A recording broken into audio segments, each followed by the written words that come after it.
อันนี้จะไปเนาะอยู่เฮือนก็ดอกความว่างามมึงมาหักมันเป็นพุ่มเนอะอยู่เฮือนอุ้ยดอกแก้วนั่นเป็นพุ่มขาวแบบเห็นแต่ดอกขาวสวยอยู่สบายดีตอนผมก็ยังไม่ได้ตัดปิดอันนี้อยู่ว่าสิตัดไปซ้ำมันต้องซ้ำย้ำนี่ได้ซ้ำต้นไม้นะย้ำแรงซ้ำบ่ได้ได้คันที่ซ้ำนะซ้ำย้ำนี่ย้ำฝนตกลิ้นยังสิมันติดง่ายกันย้ำแรงนะมันอันนี้ยากมรดกของนางแหละพี่น้องเหลือต้นเดียวปลูกอยู่บ้านมึงเอากิ่งใหญ่อยู่ไปซ้ำนะยาวใหญ่ลายธรรมดาเนี่ยลายมันก็บ่ติดเครื่องอ่อนเครื่องแก่เลยค่ะนี่เห็นการสัตว์ติดย้ำนี่แล้วเขาซ้ำต้นไม้ติดนะมันอากาศมันสุ่มเดี๋ยวนี่ออกดอกเนาะมีต้นแบบดีกว่ามันออกดอกกระงามเลยพี่น้องฝุ่นอะสูงขนาดอยากได้สูงซ้ำนี่แหละกำแพงหนาเฮือนนางสิบำรุงมันสูงจนนี่ตอนนี้ใบมันหล่นพอคันมันสูงแล้วเนี่ยมันสิเด่นเด้มันสิแบบอยากได้เบี้ยมันอยู่อยากได้แบบมันปลูกซ้ำอยู่เด้ถามันติดทุแล้วกำแพงกันนะถามันติดทุแล้วซื้อกับเบี้ยละ10 บาทพวกก็เพื่อเขาส่งมากับตายน้ำเฮือนกับงามเลยเนาะงานย้ำแรงพอกันแน่นมันสูตรไซเกาหลีบ่ได้เต็มว่าเปลี่ยนเห็นบอกข้างล่างนะมันเป็นแข่งเขาตัดได้แห่งกระอยู่จากซาตลอดปีตลอดผ้าข้างลุ่มมันก็ยังอยู่อันนี้แบบอันนี้มันแห้งแบบมันไม่ได้อะไรมันขึ้นแต่เทิงเนาะขึ้นเป็นกลางขึ้นเทิงอะไรข้างลุ่มเป็นเหงาใหญ่เนาะหรือว่าเขาต้องตัดบอกว่าตัดให้ข้างลุ่มมันกิ่งออกบอกว่าตัดลงสู่มันหอดเนาะจากมันหล่นมันผัดปอนนี่ที่หรือว่ากิ่งลุ่มมันเห็นเด้พวกนี้มัน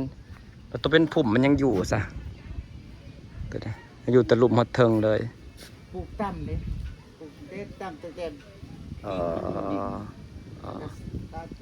ก็ขึ้นมาเลยเนาะอันนี้มันขึ้นเป็นต้นก่อนจังได้ตัด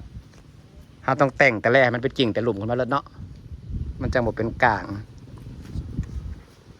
อันนี้ก้าวมาเช็ดอันนี้แล้วเป็นกลุ่มเสาต้นมาต้องขอบคุณ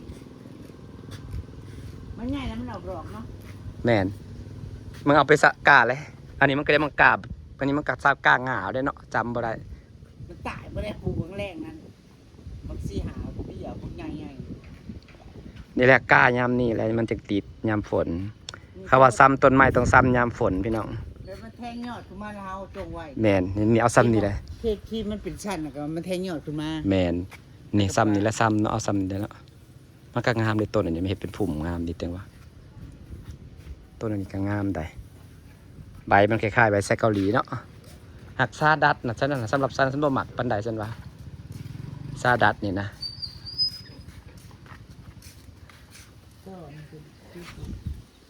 ดอกอันนี้ก็งามหมักเสร็จแล้วไปปลูกใบสีเหลืองเนี่ยมันออกเหลืองที่บัวดิลูกมันนี่นะเนี่ยบ่มีกระถางปลูกหัวมันเป็นหัวอยู่กระสางมันแนวมันแนวนี้หรือว่าเอาดินมาเพิ่มบ่หากหัวมันก็ลูกโหลนะหัวน้อยเนาะเป็นแท้คอมมันนี่กับเฮาดูนะเฮาซ้ำขายได้เงินเลยเห็ดใส่กระถางไว้แบบมันขึ้นน้อยนึงแล้วก็โพดขายบ่อึดคนซื้อนะหัวมันคนลูกโหลเต็มอยู่แต่ฉันไม่อ้างว่าจะเอาหัวมันไปปลูก2 ทางนี้นะ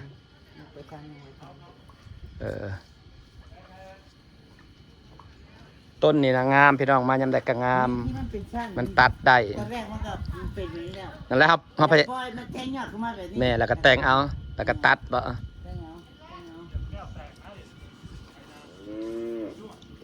แต่งได้ต้นนี้นะมันงามสุดของต้นนี้นะ4 สั้นมันก็แต่งไม่ได้เดี๋ยวนี้เด้ออันนี้ก็งามเลยแต่เขาปลูกในบ้านในเงินในคอนโดนะมันเป็นไม้ห่มมันบ่ใสมันเป็นไม้ห่มมันบ่ไม้ห่มมาอยู่ในห่มในตึกอันนี้แบบเขาเหมือนโมเมนต์บ่นี่กระดุมทองโมเมนต์นี่เนาะโมเมนต์ต้นอย่างบ่หักงามเบิ่งต้นมันนี่คอนเบิ่งเอาใส่กระถางให้งามใส่กระถางงามแล้วปลูกในบ้านแม่นมันเป็นไม้ห่มเนาะ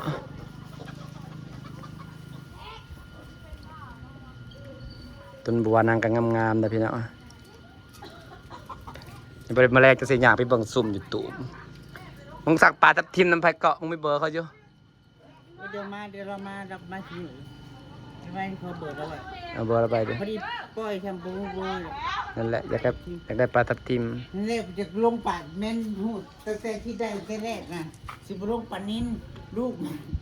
มันลายมันแผ่ ลูกมันออกแตกเล่นมาก กระช่างเขาเกลืออาหารได้มันก็ใหญ่เฮ้ยปลาบ่มันก็ใหญ่มึงเบิ่งในปลาน้องกูได้นี่น่ะพี่โอ้ยใหญ่มันดำทุ่มอยู่ครับ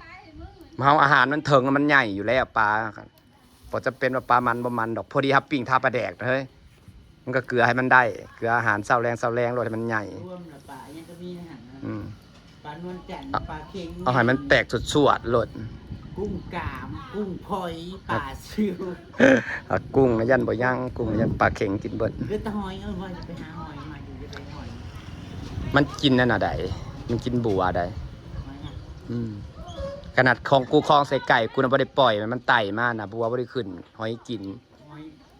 หอยเป็นกินบ่ แล้วหอยคมน่ะบ่กิน ตะหอยสุรินทร์ จะเอาหอยขมเฮ้ย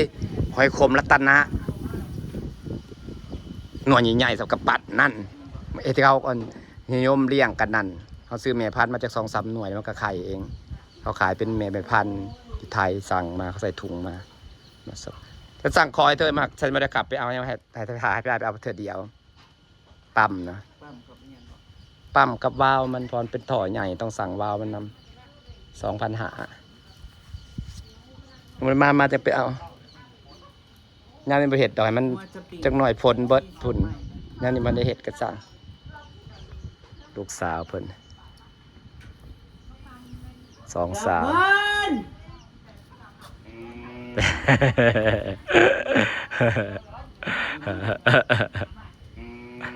ไปได้แม่มาหาไปได้พี่น้อง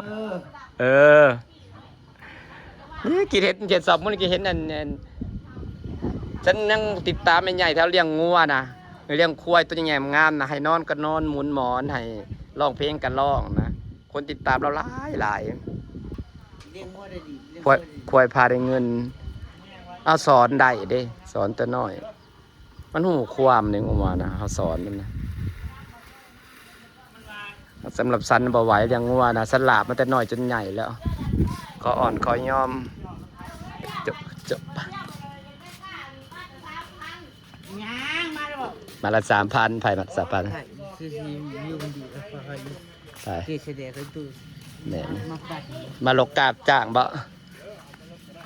มาลกกาบ่ได้นะ ใส่เกิบไหม้เว้ยบัดเอ้ยพอใส่เกิบเช่าอัน จะแค่เกิดใหม่หรอก ชนคุย ผมมาคืออันนี้ เกือบสนเขา ดีว่า เกือบสนเขา อันเกิบ แต่มือจักร้อยลกกานะ เกิดย้ายขาว ลกง่ายปะ เกิบพัวญาติ ง่ายใช่ไหมนะ นี่เกิบเพิ่น ชื่อใหม่ปะ ซื้อไม้ท้องคู่เดี๋ยวเพิ่นแบ่งพัวคนคู่หนึง เออ ตัวหักตัวแพง ขอเงินอยู่ชาวบาทนึกว่าเพิ่นสิมาซื้อคือแวะซื้อขนมให้ลูก เออ เอามื่อไปให้พัวเงียบ แหน่กระเพงผูไว้ได้จ้า เข้าใจได้ต้องเข้าใจคนแพงปัวแบบนี้หักปัวนะเข้าใจนะ มึงมีผัวมึงยังสิแพงผัวคือกัน เอาผมแพง อืม ผมแพง บ่แพงผัวสิแพงไผ ระหว่างพัวกับหมูที่เลือกเอาอันไหน เดี๋ยวเจ้า เจ้ากูยากกูเชิงบ่เป็นดอกกูเล่าบ่เป็นอี แพ พาง เจ้าว่าให้เลือกหมู่กันเพิ่นหมู่กับเจ้าเป็นหมู่เขาเด้ อืม สมมุติมีกัน ล่าเลยบ่ถามว่าแล้วว่าพัวมึงกับพัวอีแหงสิเอาไผเลย ตอนนี้ก็เฮ็ดกับข้าวแล้วจ้า เมนูหยังคะแนวแซ่บเนาะมากันกินลาบซีนรส ลาบควายแต่ประจำ ลาบซีนผักเยอะๆผักเยอะ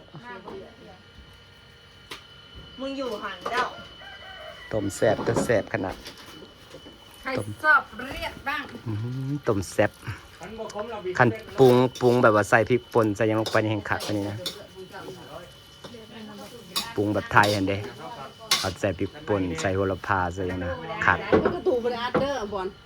ปวดเงิน2,000 ต้มแซ่บ เบิ่ง สีสันจะแซ่บขนาดพี่น้อง เขาลุงใครตีเสร็จ